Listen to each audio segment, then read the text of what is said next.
mga kasapi, bari-bari, kayo pero dilaw apo. Ayan, bali mga kasapi, nagbari-bari po ako, nagtabi-tabi po ako.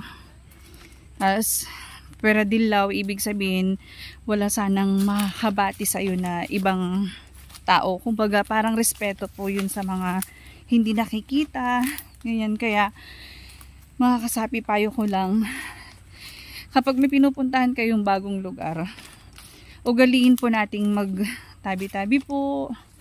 Yung pera dilaw, ibig sabihin yung pera bate, yung ganun po. Para po respeto na din po sa mga tao na hindi natin nakikita or mga ibang nasa ibang mundo, ganyan, yung ganun. Kaya yun po. Diyos ko, ayan, grabe oh. Ayan.